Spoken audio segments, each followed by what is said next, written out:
Ujú.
Buenas tardes.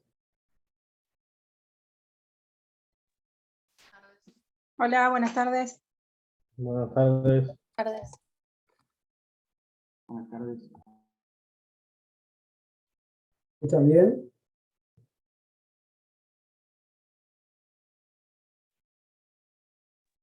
Sí. Sí, se escucha bien. Bueno, aguardamos algún minutito más y comenzamos. Hoy vamos a seguir con la clase de perfeccionamiento, o sea, vamos a continuar con perfeccionamiento subasta, que ya básicamente se los fui adelantando el día de ayer. Y vamos a ver postor remiso, básicamente postor remiso y nulidad de la subasta.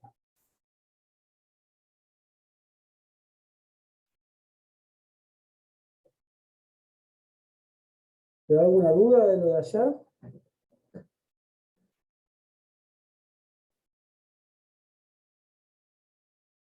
Bien, les comento que cuando terminé la clase les mostré a los chicos de la siguiente comisión la subasta esa de 25 millones de pesos y me puse a verla. Estaba interesante, era un campo en la localidad de Torkins con vista a la sierra, Sierra de la Ventana, terminó saliendo por 70 millones de pesos. En un par de horas de 35 se fue a 70. Y bueno, parece que había dos postores que se ve que tienen postura máxima secreta por un momento, pues se iban automáticamente subiendo uno al otro hasta que terminó ganando uno de ellos por 70 millones. Y la particularidad es que el campo estaba ocupado por quien decía ser compradores. O sea que este que gastó 70 millones va a tener que ver qué hace con esos presuntos compradores. Pero bueno, es un campo de 230 hectáreas, debe ser bastante valioso. Bueno, les voy a compartir un PowerPoint de la clase de hoy.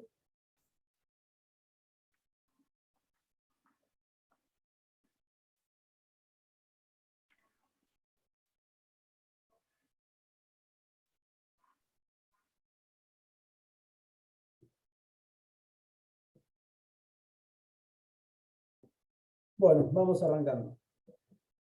Recuerdan, chicos, que ayer vimos el tema del perfeccionamiento de la subasta.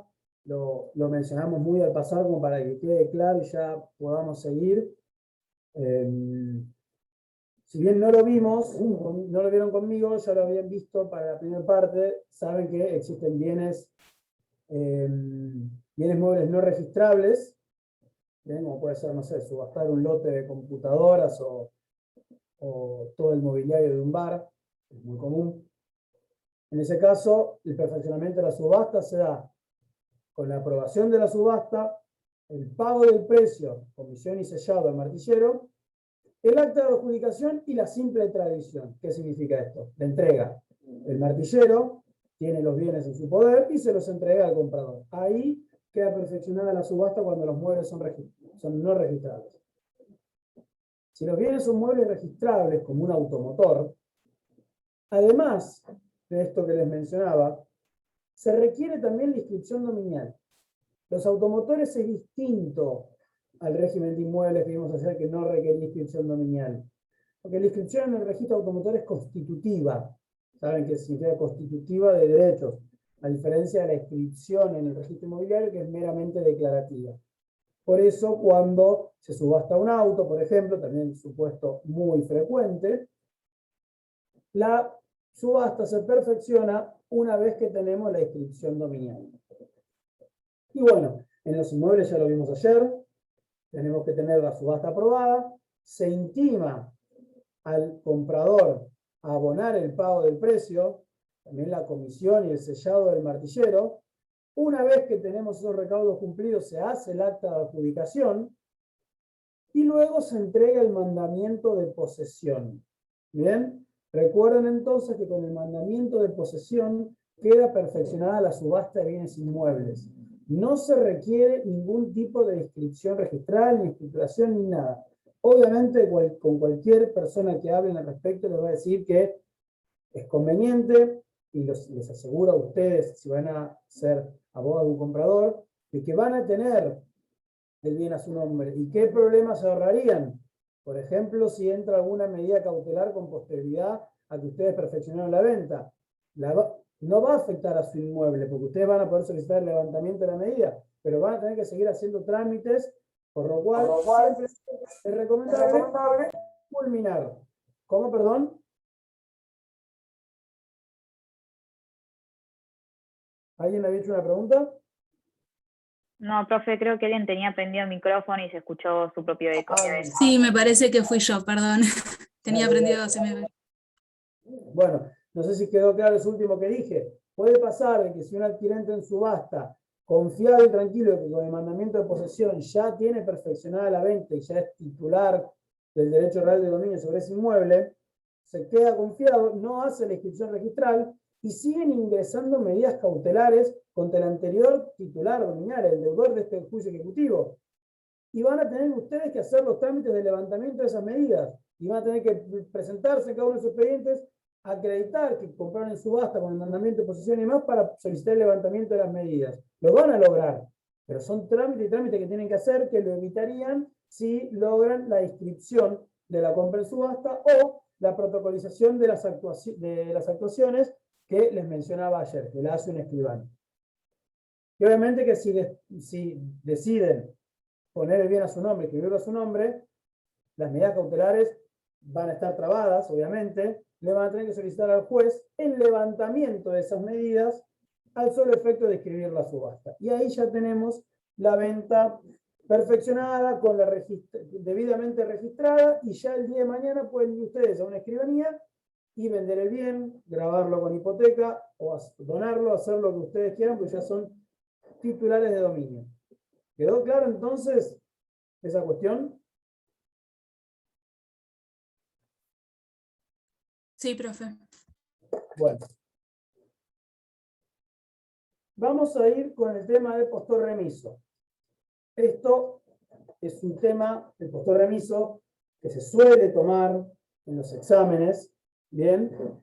Pero que tanto postor remiso como lo que vamos a ver luego, que es la nulidad de la subasta, la verdad es que con la nueva subasta electrónica casi que ha caído en desuso, porque son muy pocos los supuestos en los que puede darse. Así que cada vez vemos menos casos de esto, pero lo cierto es que sigue estando prevista la legislación y sigue existiendo la posibilidad de que ocurra. Por eso, obviamente, hay que saberlo y tienen que tener presente que en algún momento puede darse, pero cada vez son menos frecuentes. Bien, ¿qué es el postor remiso? Ya ayer se lo fui adelantando. El postor remiso es la persona que resulta vencedor en la puja, en la subasta, bien, es el que resultó ganador, y una vez que se aprueba la subasta, recordemos, el martillero presenta la liquidación de gastos, se da traslado, se aprueba, una vez que eso ocurre, o sea que se aprueba la subasta, se intima por 5 días al adquirente para que integre el saldo de precio.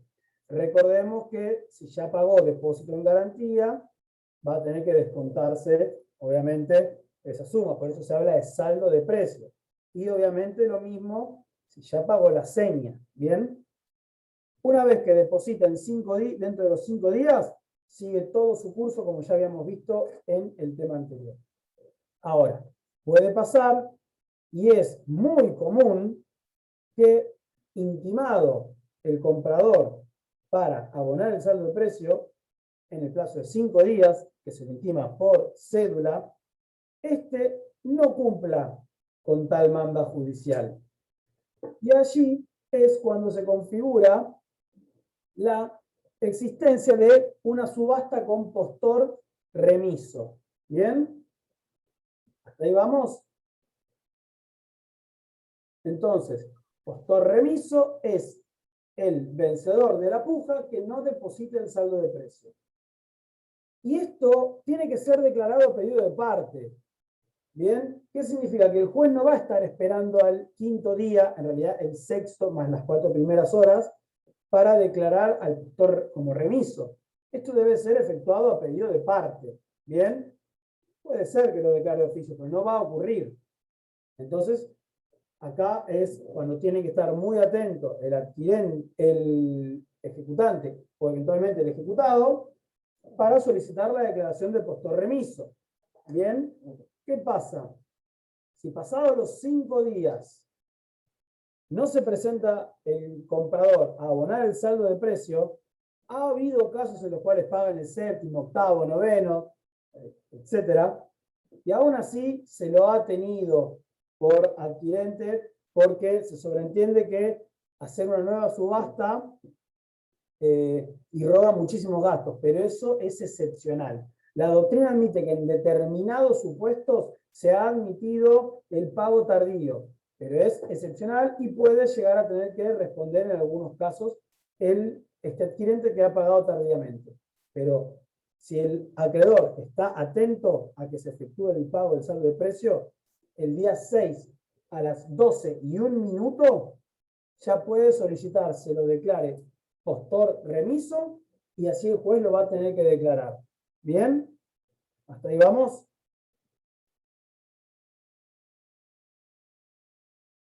Ahora, ¿por qué digo que hoy en día con la subasta electrónica es más difícil que tengamos un postor remiso? Antes realmente era común que esto ocurra. ¿Bien? Hoy, en base a lo que yo les mencionaba en la clase anterior, ayer, recuerdan que cuando uno se anota una subasta, tiene la posibilidad de efectuar la modalidad de reserva de postura. ¿Qué significa? Que si una vez que culmina la subasta, ¿bien? El adquirente es declarado postor remiso, que es lo que les expliqué con anterioridad, se va a invitar a quien hizo la segunda mejor oferta a que la ratifique, ¿bien? Pero para que ello ocurra, debe haber hecho una oferta mayor al 95% del monto de la venta. Si el segundo no acepta, se va a llamar al tercero, al cuarto, así sucesivamente.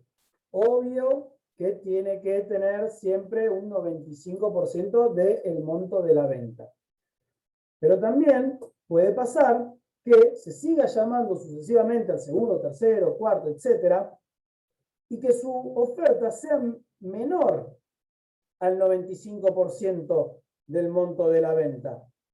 En ese caso también se va a poder declarar a este postor adjudicatario si hay conformidad del ejecutante y el ejecutado. Por eso ven que existen muchísimas posibilidades para que con la declaración de postor remiso no tengamos que realizar una nueva subasta. Llegar hoy en día con este nuevo sistema a una nueva subasta ante la declaración de postor remiso es complicado. ¿Bien? Pero puede pasar, porque puede pasar que no haya habido una segunda mejor oferta, se haya anotado un solo oferente. Puede pasar que el segundo se haya arrepentido, no, al final no me interesa el inmueble y no ratifico mi oferta. O puede pasar que todos los que pujaron lo hayan hecho sin efectuar reserva de postura. O puede pasar que quien haya efectuado reserva de postura tenga una oferta menor al 95% y el ejecutante no acepte esa oferta o el deudor, y en cuyo caso ahí vamos a tener que hacer una nueva subasta. Pero ven que es hilar muy fino. Realmente es complicado que lleguemos a una nueva subasta. ¿Bien? ¿Hasta ahí vamos, chicos? Sí, doctor. Sí, sí. Bueno. ¿Qué pasa entonces si tenemos a un postor declarado como remiso? El tipo se va tranquilo a su casa y, bueno, me salió mal, perderé el depósito en garantía, la seña. No. Esta actitud de ser declarado como postor remiso no le va a salir gratis. Bien, tiene consecuencias porque, más que nada con el régimen anterior, obligar a hacer toda una nueva subasta porque no fuiste depositado el saldo de precio, tiene que tener sus consecuencias. Y de hecho, estaba expresamente establecido en el Código Procesal, nunca me acuerdo el número del artículo, pero se los menciono para que lo tengan presente.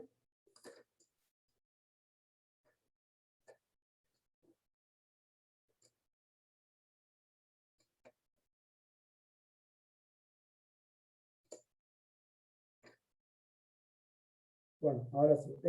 585 del Código Procesal Civil y Comercial de la Provincia de Buenos Aires. El artículo expresamente establece la responsabilidad que le va a corresponder a este postor que fue declarado remiso. ¿Bien? Es una responsabilidad tasada. Hay quien dice que es hasta una responsabilidad objetiva. Ello no significa que si este accionar de este postor que fue declarado remiso le causó un daño tanto al acreedor demandado o a quien sea, se lo pueda demandar por daños y perjuicios. Obviamente hay que probarlo, ¿bien? Va a haber que probar, ustedes todos saben cómo se logra una indemnización por daños y perjuicios, se debe demostrar el daño, la antijuricidad, la relación de causalidad y el factor de atribución. No es tan sencillo, pero existe la posibilidad. Ahora, el artículo del Código Procesal establece precisamente cuáles son los rubros por los cuales este postor remiso va a responder casi, digamos, de manera objetiva. ¿Bien? Y esos rubros van a ser 3. El primero, y que es bastante lógico, es la diferencia por el precio obtenido entre la oferta originaria y la nueva oferta. ¿Esto cómo sería? Supónganse que tenemos una subasta que se hizo por 100, el que hizo la mejor oferta, o sea, esos 100, llegado el caso, no depositó, y se hace una nueva subasta que sale por 50, bueno, el postor remiso va a tener que abonar, en concepto de esta indemnización, esos 50 de diferencia. ¿Bien? Lo mismo también se va a poder dar en la subasta electrónica, porque obviamente que a los segundos, terceros, cuartos, cuando se los invite, esa nueva oferta que hagan va a ser menor, porque por algo no ganaron la puja virtual. Bueno, si se llegase a dar un caso de postor remiso y que tenemos una nueva aceptación por parte de un postor que quedó segundo, tercero, etcétera, el postor remiso va a ser responsable por la diferencia entre su puja y la nueva puja que es la que ratificó el segundo, tercero, etc. ¿Estamos hasta ahí? O sea que este rubro se puede dar tanto si hubo una nueva subasta como si ello no ocurrió. Porque obviamente siempre quien ratifique su oferta anterior va a ser menor. Entonces este rubro va a estar siempre. ¿Bien? También puede darse el caso de que se declara postor remiso, tenemos que hacer una nueva subasta y esta nueva subasta sale por 150. Ahí, como siempre decía el doctor Casas, hay que ir y al postor remiso abrazarlo. ¿Bien? Pero bueno, puede que no ocurra ello. ¿Bien? ¿Quedó claro entonces cuál es el primer rubro por el que debe responder el postor remiso? Sí. Pregunta de examen, ¿eh? Diferencia entre el precio obtenido entre la primera oferta y la nueva, la que efectivamente se concretó. Segundo rubro por el cual va a deber responder este estimado postor remiso.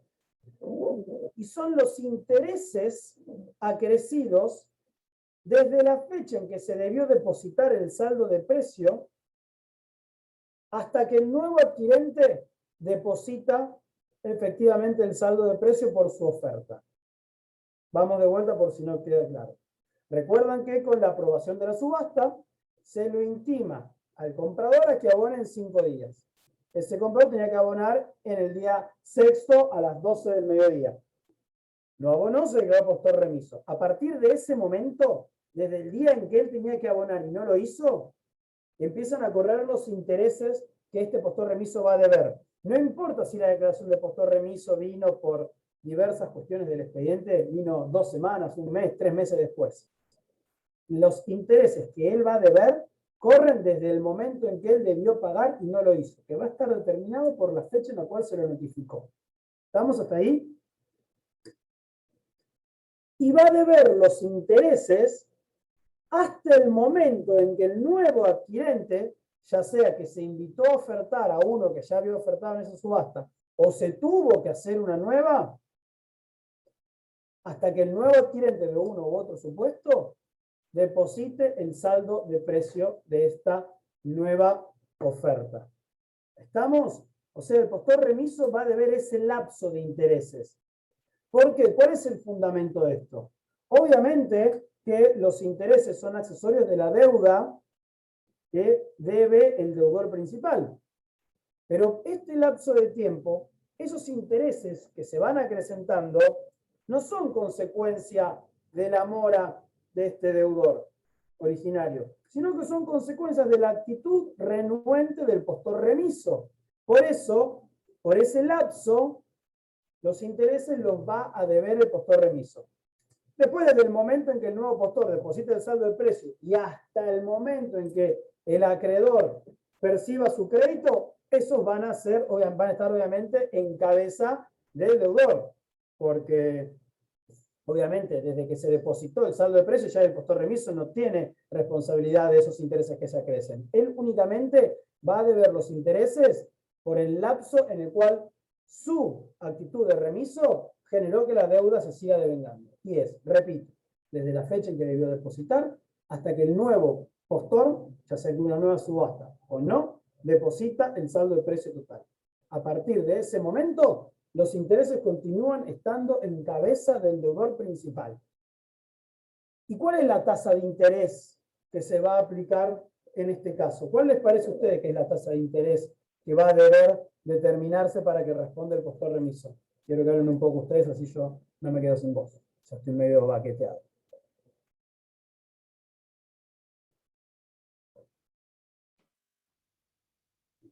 ¿Qué tasa de interés les parece que va a ser la que va a estar corriendo y que va a deber abonar el postor remiso en esos lapsos precisos que yo les dije?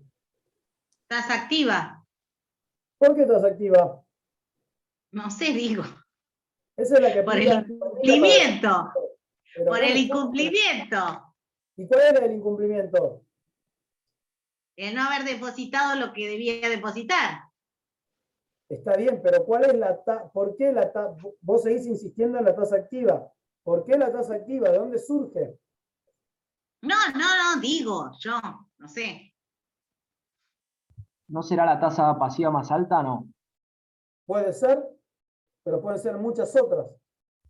También puede ser la tasa activa, pero no necesariamente, pueden ser muchas otras.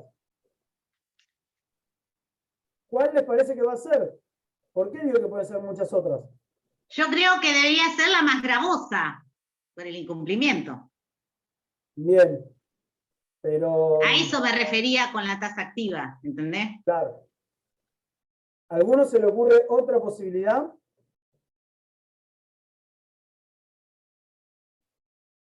Si yo les dije que estos intereses, que son los que originariamente va a deber el deudor, por ser el deudor obviamente originario de este juicio que llevó a esta subasta, y que por este lapso no los va a deber el deudor por la actitud de postor remiso del postor, ¿cuál les parece que van a ser los intereses que se van a deber por este lapso?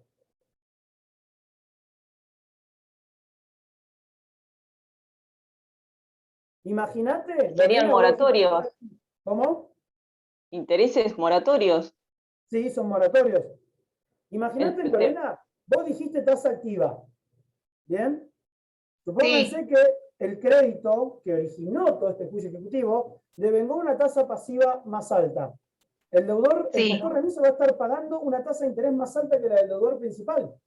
No, en ese caso sería la misma tasa que se estableció en el momento de dictarse la sentencia. Entonces vuelvo a la pregunta originaria. ¿Cuál es la tasa de interés que va a deber pagar el postor remiso? La misma que se estableció en la sentencia. Exacto, chicos. Por eso dije que puede ser la tasa pasiva más alta.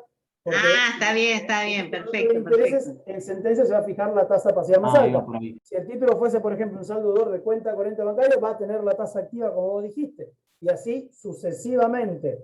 Entonces, para que quede claro, estos intereses que va a deber el postor remiso desde las fechas de corte que yo les dije, son los que surgen de la sentencia.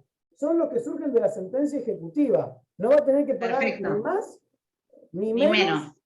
de lo que tenía que pagar el deudor. Es simplemente Está bien. por este lapso va a suplantar al deudor, que el deudor no va a tener que responder por este lapso de tiempo que él no tuvo, justo por esta pequeña parte, él no tuvo ningún tipo de culpa, si vamos a llamarlo, no tuvo ningún tipo Sí, de sí, sí. incumplimiento. ¿Se entiende? Entonces, los intereses acrecidos, para ir recapitulando, son desde la fecha que se debió depositar hasta el pago del precio del saldo final por el nuevo postor.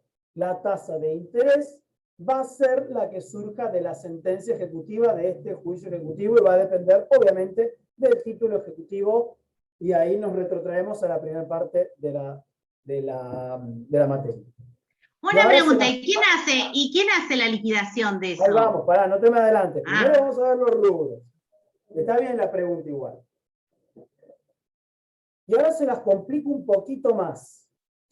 Supónganse que la sentencia salió por 100.000 de capital. Siempre me gusta hacer el 100 porque es más redondo. La sentencia salió por 100.000 de capital. Y el postor, que fue declarado postor remiso, hizo una puja en la subasta y salió ganador por 50.000. Bien, repito, sentencia que manda a llevar adelante la ejecución por 100 y el postor remiso había hecho una oferta de compra por 50.000, o sea, la mitad. ¿Cuánto les parece que va a deber de esos intereses acrecidos desde la fecha que debió pagar hasta la fecha que paga el nuevo adquirente?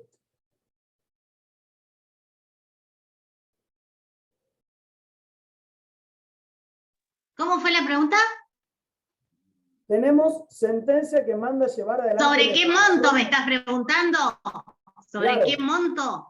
Va a deber todos los ¿Y sobre los intereses en 50.000 esos o los plazos. 100.000? Sí. Yo creo que es sobre los 50.000, sobre el monto que él ganó la puja. Exactamente.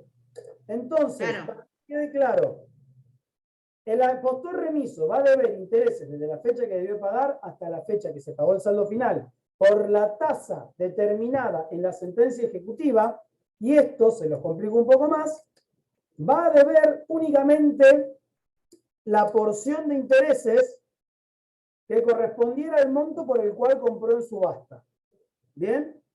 Pasando en limpio, si compró en subasta por un monto menor al capital que surge de sentencia, va a deber ese porcentaje de lo que él compró en subasta. Si la sentencia hubiese salido por 100 y él compró por 150, va a deber el total de los intereses. Ahí no hay inconveniente. Lo mismo si compró por 1.000.000. El tema es si el postor remiso compró por un monto menor al capital de sentencia. Y ahí su actitud de remiso no va a tener incidencia en el otro porcentaje de intereses, porque igual no se iba a cubrir. ¿Queda claro? Esto, les digo, por si se llega a tomar esto en el examen, para que a ustedes les quede claro y no se mareen y no se confundan, si la pregunta no les da montos, si la pregunta que se les haga no les da monto de sentencia, monto de adquisición y demás, no se metan con este tema. Bien, simplemente digan intereses de tal fecha hasta tal fecha, la tasa que corresponde y demás. Bien, si la pregunta les habla de montos, y ahí sí van a tener que ver si el monto de compra era menor que el monto de capital de sentencia, para decir, no, el postor remiso va a deber intereses a la tasa establecida, pero en un porcentaje que sea, en el caso planteado era 50%, desde tal hasta tal momento. Si no les dice nada, no lo digan porque la pregunta evidentemente no lo plantea. Si lo dicen, aclárenlo bien y justifíquenlo y no va a estar mal. ¿Bien? Quiero que les quede eso más claro para el parcial. ¿Quedó el tema? Sé que es medio confuso, por eso me detuve bastante. Sí, yo no te entendí de cuando ganó la puja por más plata de lo que es la sentencia, lo que manda a llevar la sentencia. Si el postor remiso ganó la puja por, Sí. supongamos en el ejemplo que les di recién, Por más. Ahí no va a tener que pagar un porcentaje de los intereses, va a tener que pagar todos los intereses. Porque si él hubiese depositado el saldo de precio en tiempo, se hubiese cancelado la obligación. ¿Bien?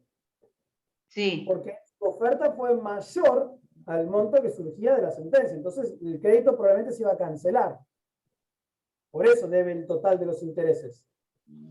Únicamente va a deber una pequeña porción de los intereses si el monto por el cual... Cuando es menor.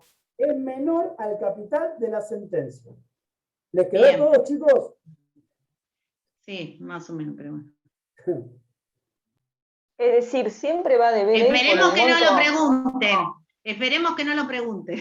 Y yo lo que tomo pregunto, chicos, así que... Discúlpame, una pregunta. Sí. ¿Siempre va a deber él los intereses por el monto por el cual él puja?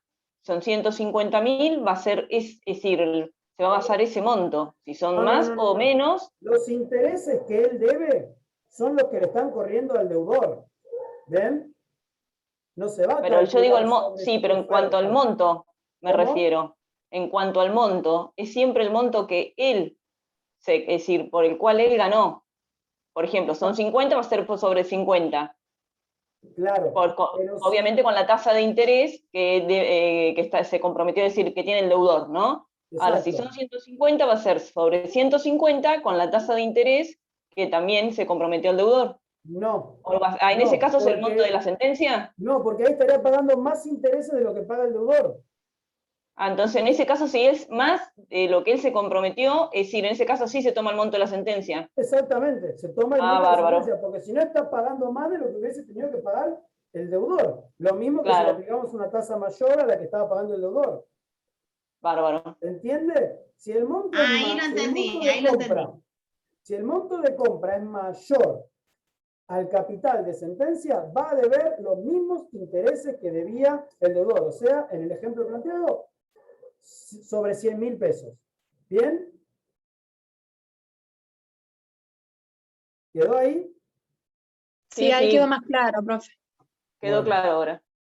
Y el tercer rubro, que es el más fácil de todos, son los gastos de la segunda subasta.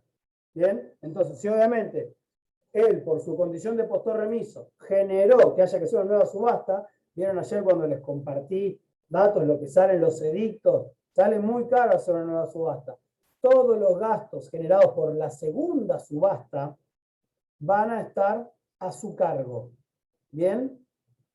Obviamente lo de la primera no, porque la primera se generó porque el deudor debía plata. Pero esta segunda subasta se generó porque él, como postor remiso, obligó a hacer una nueva subasta. ¿Estamos? Quedan entonces los 3 rubros que debe abonar. ¿El último cuál era? Los gastos, Los de, la, gastos de la segunda subasta. nueva subasta.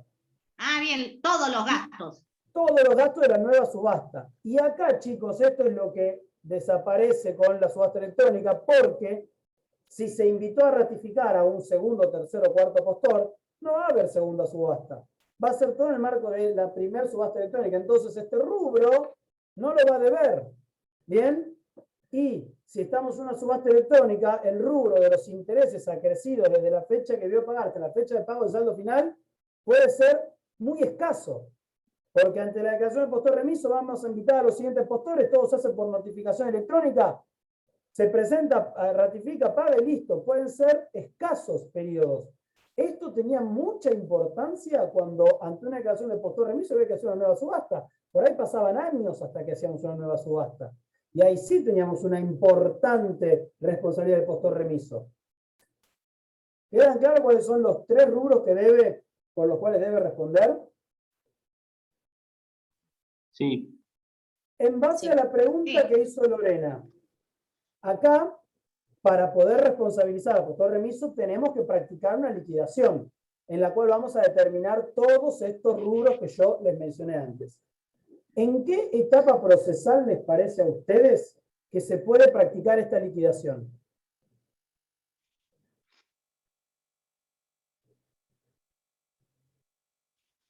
¿Al día siguiente que lo declaramos postor remiso podemos hacer esta liquidación? No, sería al momento de la aprobación de la subasta. No, no es la aprobación de la subasta o algo así. Sí, cuando tenemos la nueva subasta aprobada. Claro, cuando te presentaste ante el secretario que dijiste ayer. O sea, vos. básicamente cuando tenemos... No, cuando tenés abonado el saldo de precio, me rectifico. Cuando tenemos abonado el saldo de precio de la nueva subasta. ¿Por qué? Porque a partir de ese momento ya vamos a tener la fecha de corte de los intereses por los que debe. ¿Bien? Entonces, en ese momento ya vamos a poder tener determinados todos los rubros. La diferencia de precio, los intereses acrecidos y los gastos de la segunda subasta si hubiera. Bien, recién en ese momento procesal oportuno, ustedes van a poder presentar un escrito practicando la liquidación respecto de la cual deberá responder el postor remiso. Bien, de ese escrito que se hace, de que se practica la liquidación, se da traslado al postor remiso. Bien, y una vez contestado el traslado, que él dirá, no, no debo, vaya a saber lo que puede contestar, porque en estos casos mucha defensa no tiene, no puede decir, ay, pero no tuve plata, no, acá es una responsabilidad objetiva, pero obviamente por una cuestión de derecho de defensa se le da traslado.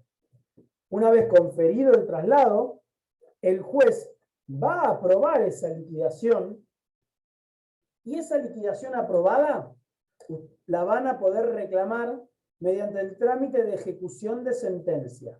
Bien, esa liquidación aprobada judicialmente es una sentencia que ustedes la van a poder reclamar ante el mismo juez de juicio ejecutivo, pero por un trámite aparte de ejecución de sentencia. ¿Bien? ¿Queda claro cómo es el trámite? Se hace la Te hago liquidación. una consulta. Sí, ¿Quién reclama? ¿Quién ejecuta? ahí vamos con eso. Se hace la liquidación. ¿Puede repetir la etapa procesal procesal, doctor? ¿Cómo? ¿Puede repetir la etapa procesal de la liquidación? Sí. El momento procesal oportuno para hacer esta liquidación y dar traslado al postor remiso es una vez que se deposite el saldo de precio de la nueva subasta, porque Perfecto. recién ahí vamos a tener determinado el momento hasta el cual el postor remiso debe los intereses. ¿Bien? Muchas gracias. A partir de ese momento se puede practicar la liquidación, se va a dar traslado al postor remiso y el juez va a resolver, aprobando o observando y resolviendo en cuanto al lugar por derecho los montos por los cuales debe responder el postor remiso. Esa liquidación aprobada, que es a través de una sentencia, va a poder ser pasible de ser ejecutada a través del trámite de ejecución de sentencia por ante el mismo juez que tramita el juicio ejecutivo. ¿Bien? Y acá les menciono en base a la pregunta que hacía Lorena, ¿tienen legitimación activa tanto el acreedor como el deudor? ¿Por qué? Porque el acreedor por ahí cobra, se percibe todo su crédito del bien subastado al deudor. Ni se preocupa en ir a rematarle, en ir a reclamar al postor remiso. Puede pasar. Puede pasar también de que no alcancen con los bienes. Pero si el acreedor logró percibir todo del deudor, el deudor es quien tendrá legitimación para repetir al postor remiso por lo que tuvo que pagar de más. ¿Bien? Difícilmente ocurra. Por lo general, como siempre con las subastas, no alcanza para cubrir los saldos reclamados, es el acreedor quien termina demandando al postor remiso para cobrar esta diferencia. Pero sepan que tienen legitimación ambos. Y va a depender puntualmente de quién tenga perjuicio y quién tenga interés, dependiendo del caso concreto. Pero tanto acreedor como deudor se encuentran legitimados para demandar al postor remiso. Y finalmente, obviamente, este postor remiso tuvo que haber abonado suma en concepto tanto de depósito de garantía como de seña, si es que se hubiese ordenado una seña, y esas sumas van a quedar embargadas y una vez que culmine la etapa de la ejecución de la sentencia, se puede percibir el acreedor los saldos de esas sumas. Y obviamente trabar embargo hasta cubrir las restantes sumas. Pero sepan que las sumas que quedaron en concepto de seña y en concepto de saldo de depósito en garantía quedarán embargadas para eventualmente desinteresar al acreedor o al deudor quien inicie la correspondiente ejecución de sentencia. ¿Queda claro?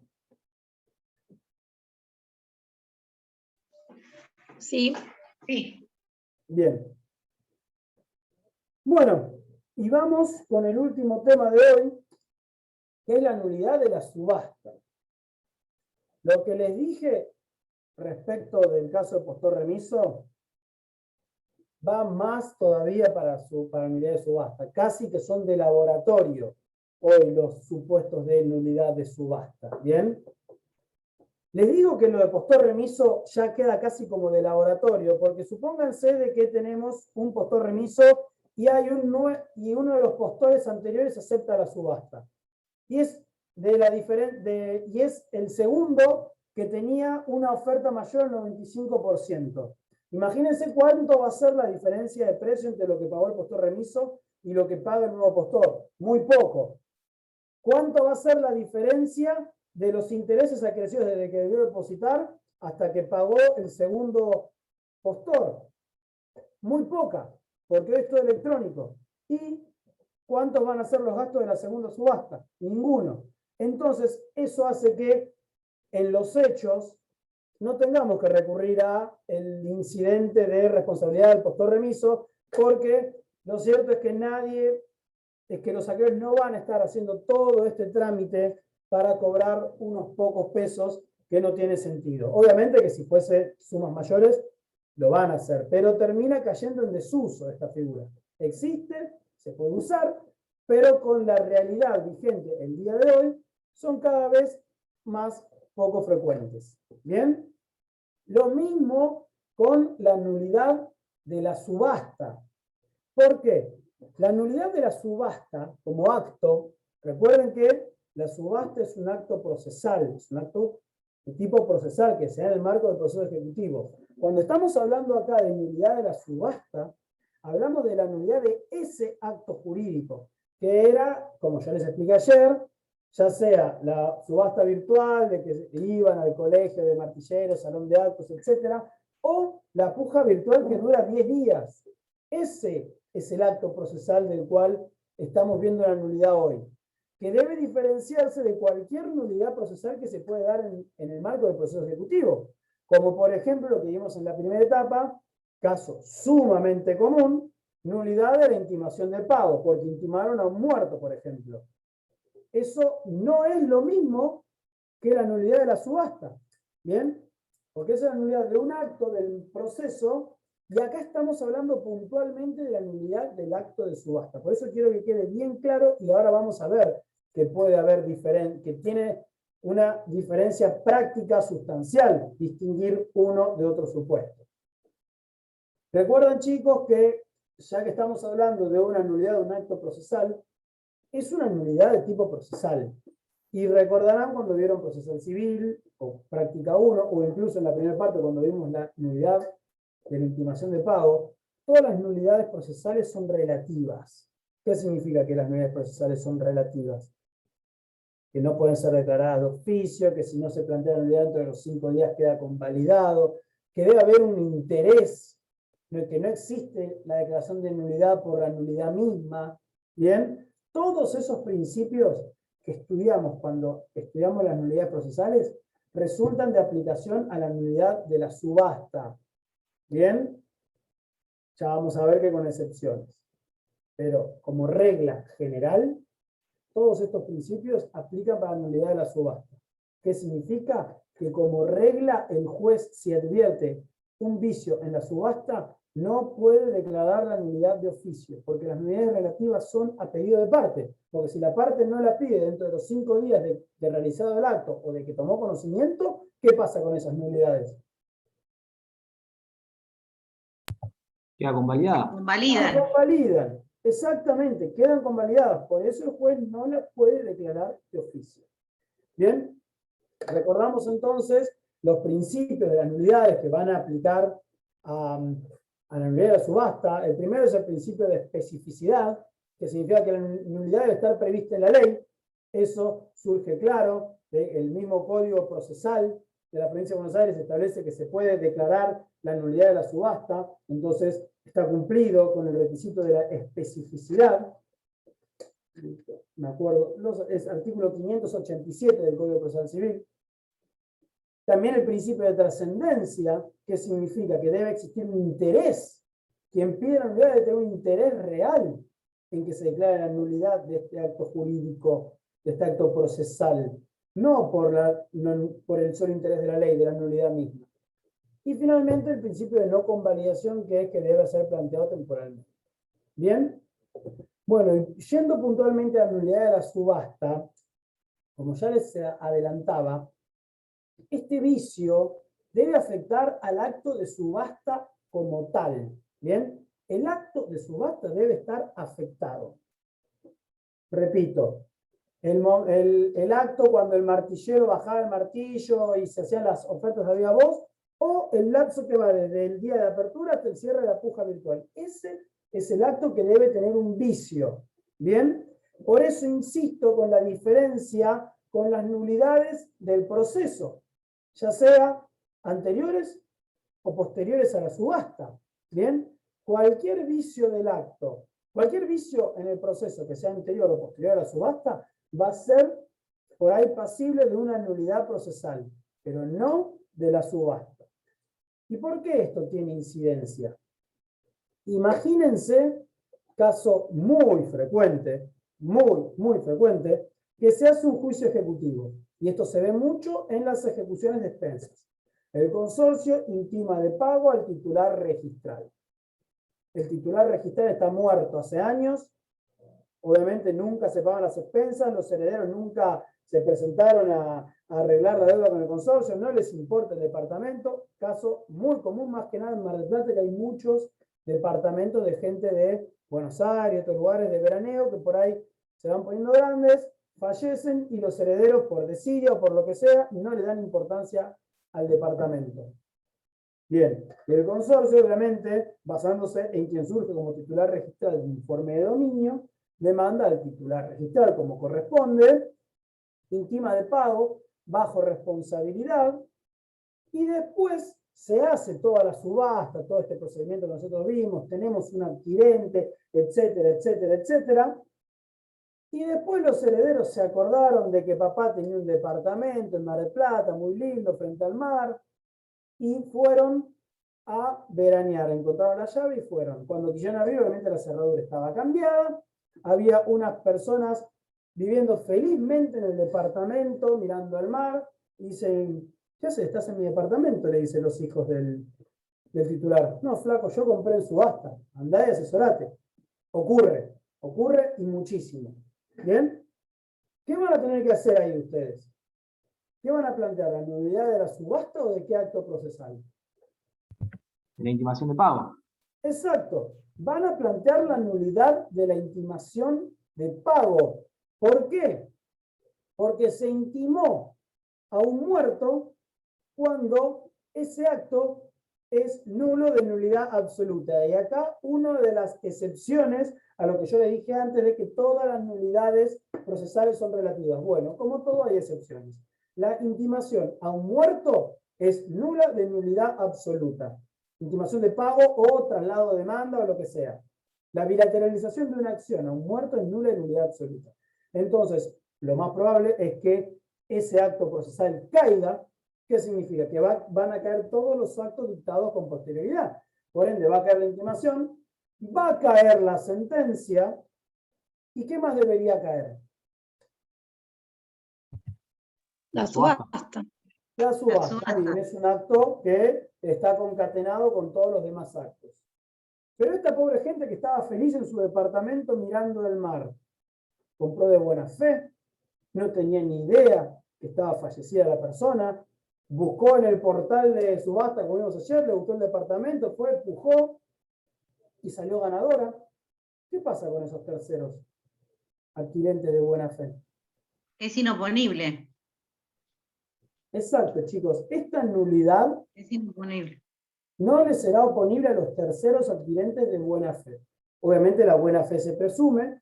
Si ustedes herederos del anterior titular tienen cómo probar que estos compradores conocían de la muerte y actuaron de mala fe, bueno, lo tendrán que probar y ahí sí podrán recuperar el bien. Pero si no, si eso no ocurre, la subasta como acto procesal queda incólume, porque hay un tercero de buena fe. Bien, entonces se anula todo el juicio, hay que volver a intimar el pago, hay que volver al dictado de la sentencia, pero la subasta queda vigente. Bien, por eso insisto en que no es lo mismo la nulidad de la subasta como acto jurídico que la nulidad en cualquier etapa del proceso. Y en ese Bien. caso, los herederos, ¿qué deberían hacer? Van ¿Una a acción tener un contra el consorcio? crédito, también muy común, van a tener un crédito a favor del consorcio, porque el consorcio será responsable de los daños que les cause. ¿Por qué el consorcio va a ser responsable? Porque intimaron de pago bajo su responsabilidad. Entonces, si después se demuestra que la intimación de pago fue hecha a un muerto, y ellos habían pedido la intimación de pago bajo su responsabilidad, se les hará el correspondiente juicio de daños y perjuicios, en el cual deberán demostrar la responsabilidad del consorcio, que es bastante evidente en estos casos, y tendrán un crédito que le deberán reclamar al consorcio. Pero el bien no lo pueden recuperar. ¿Queda claro? Para que ello Sí. ocurra, debe haber un tercer adquirente de buena fe. ¿Bien? Sí. Bueno, vamos de vuelta con quién, siendo nulidades de tipo relativa, las nulidades relativas obviamente pueden ser realizadas a pedido de parte. ¿Bien? Entonces, ¿quién puede pedir la nulidad de la subasta? Actor, demandado, algún comprador, el comprador, un martillero, el martillero, o tercero citado, puede ser el acreedor embargante, el acreedor hipotecario, etc. Todos esos van a poder pedir la nulidad de la subasta. Ahora, como las nulidades son de tipo relativas, en principio no podrían ser declaradas de oficio. Acá tenemos otra excepción. El Código de la Provincia de Buenos Aires, artículo 587, creo que les mencioné recién, no dice nada, pero sí lo dice el artículo 593 del Código Procesal de la Nación. Y el artículo ese establece que el juez la puede decretar de oficio, o sea que la estaría reputando como una nulidad absoluta, si existen motivos graves que comprometen la actividad jurisdiccional. Y ahora les voy a contar ejemplos. ¿Bien? Entonces, en esos casos, que son sumamente excepcionales,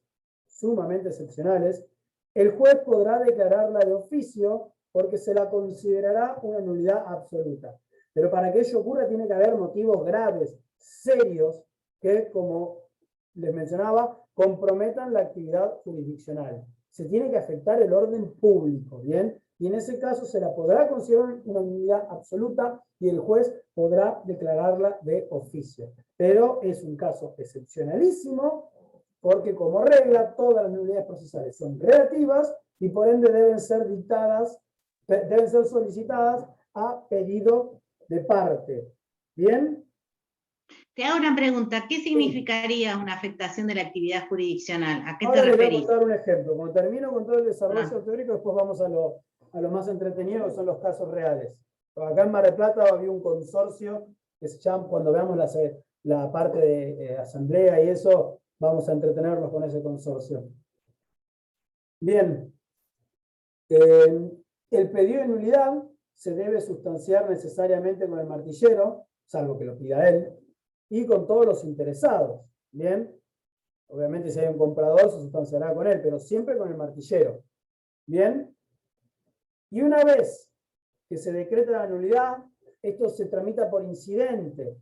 Rigen las reglas del artículo 169 y siguientes del Código Procesal, que son las normas genéricas de incidente de nulidad, que les dice también que si el pedido de nulidad es manifiestamente improcedente, el juez lo puede rechazar indemne.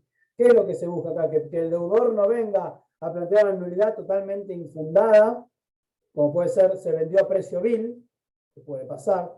En la subasta sabemos que a veces puede venderse a precio irrisorio, no es una causal de nulidad, porque es una de las posibilidades que puede ocurrir en una subasta pública. Y lo que se busca es que el deudor no haga planteos tendientes a dilatar el proceso. Entonces, si el juez advierte que es manifiestamente infundado, puede rechazar el pedido indemne.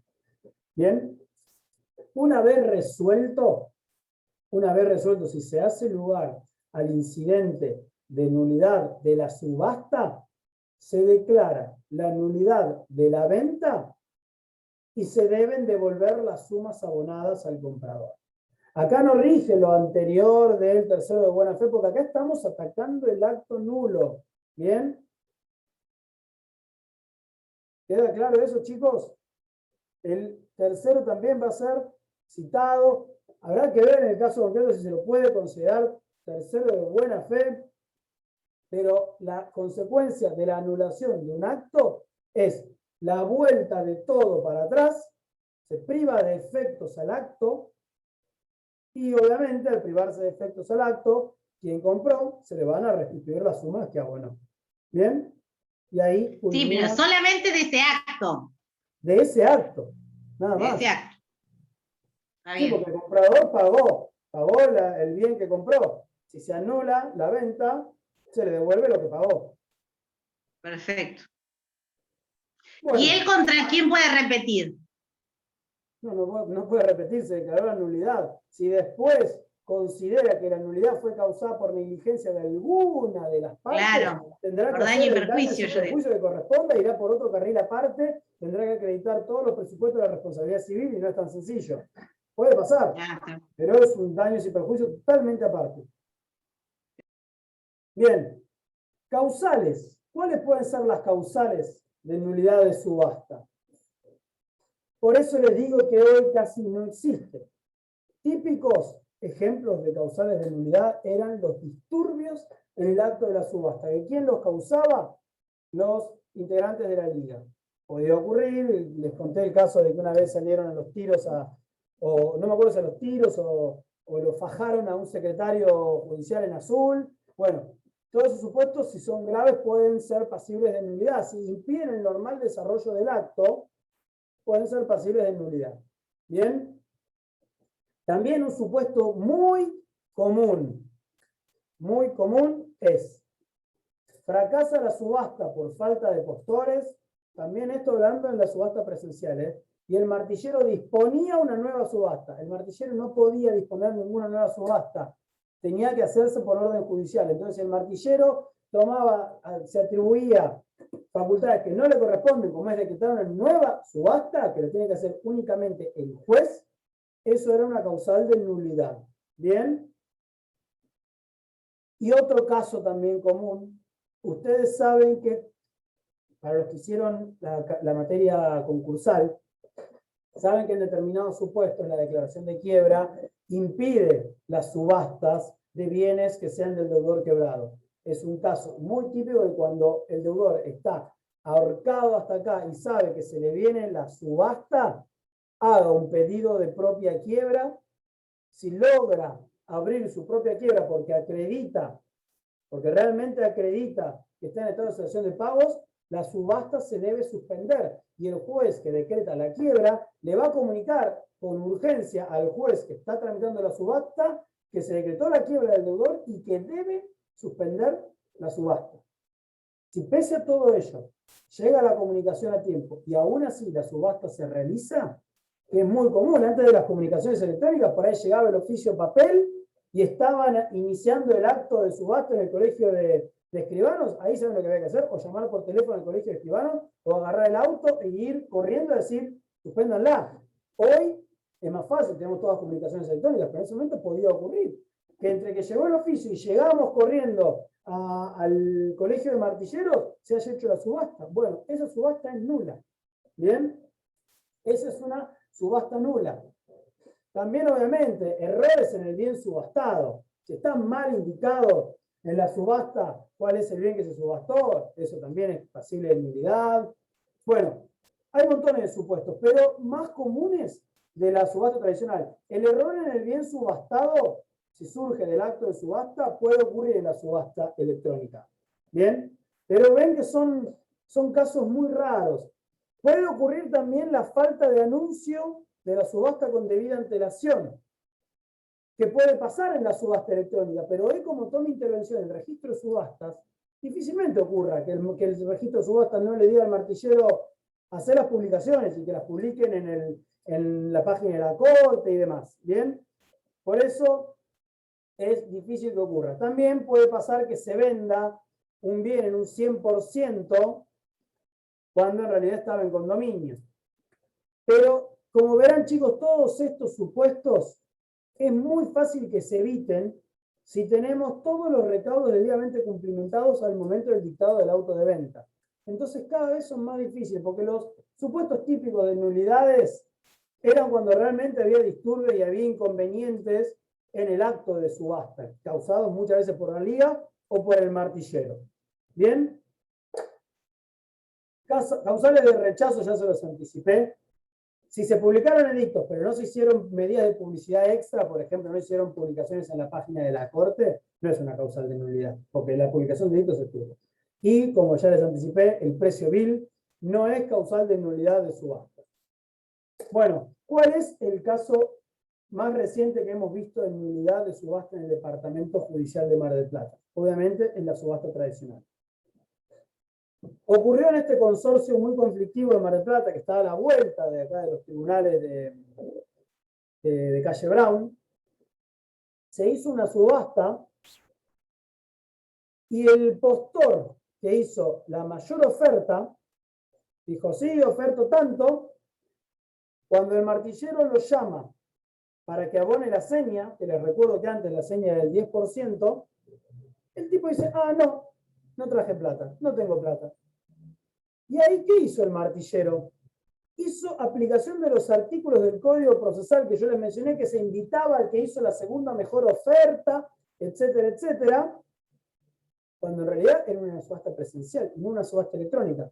Terminó invitando a uno que había hecho una oferta inferior al 95%, prestó su conformidad, el consorcio que obviamente era toda una red de organización delictiva en connivencia con el martillero y con los compradores, y el que había hecho la segunda mejor oferta, que era literalmente de un 10% de lo que era la del que dijo, ah, no tengo plata, se lo declaró adjudicatario.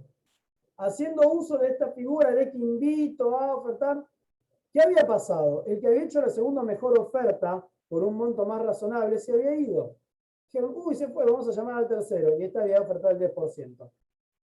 Ese caso tan grave en el cual hubo una red delictiva detrás, se declaró la nulidad de oficio. Se declaró que esa nulidad era absoluta, porque de ahí se estaba comprometiendo gravemente la actividad jurisdiccional. Había una banda que estaba hablando mal y pronto, riéndose de la justicia, haciendo estas cosas.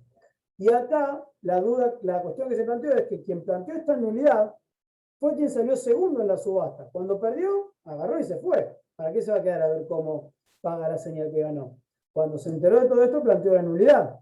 Y cuando se sustancia con martillero, tenedor y demás, dijeron, no, esta persona que empujó no tiene legitimación, porque no es comprador, nada. Es un tercero que no tiene ningún tipo de legitimación. ¿Qué resolvió la Cámara de Mar del Plata? Que sin entrar a discutir si tiene legitimación o no, el vicio fue tan grave que la nulidad es absoluta y por ende el juez la puede declarar de oficio. Le quedó la nulidad de toda la subasta, hizo apercibimiento a los profesionales, al martillero, abogados, etc.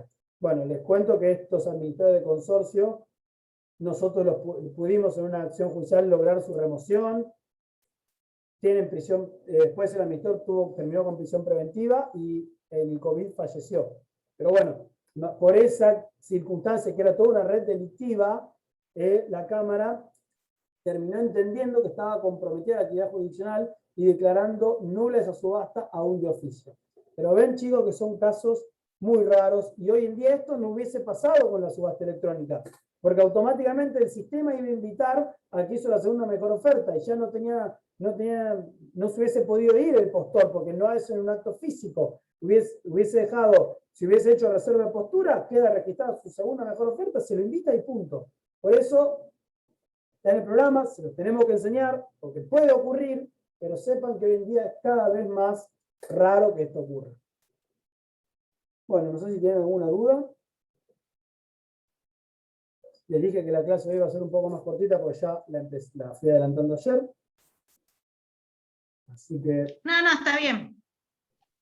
¿Quedó todo claro, chicos? Sí. Sí. Bueno, alegre.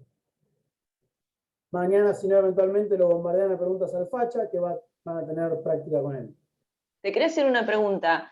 Sí. Ayer cuando hablaste del 95%, ahí me perdí. ¿Es decir, vos tenés que hacer una oferta hasta el 95%? No. Cuando se termina la subasta, tenemos un ganador, vamos al típico ejemplo por 100, para que sea más fácil. Si el segundo mejor postor ofertó por 97, digamos, e hizo reserva de postura, se lo va a invitar a que ratifique esa oferta de 97, porque es superior al 95%. Si la ratifica, queda automáticamente como adjudicatario. Si en cambio el segundo mejor postor hizo una oferta por 93, se lo va a invitar, pero para que pueda ratificar su oferta tiene que haber conformidad de acreedor y deudor. ¿Bien?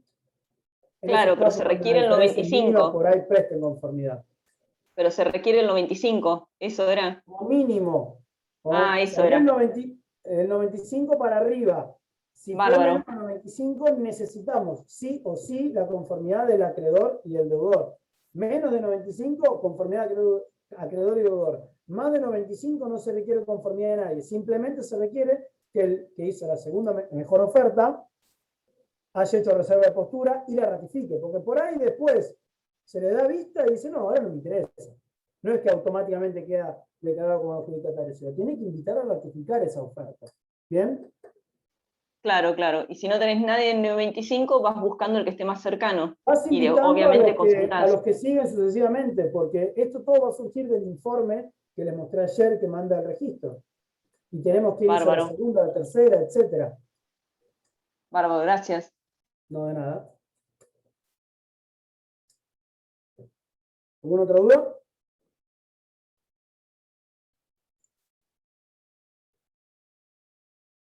Bueno, los veo el viernes que viene. Gracias, Bárbaro, doctor. Bueno, chao. profe, chao. Gracias, Doc. Nos vemos. Gracias.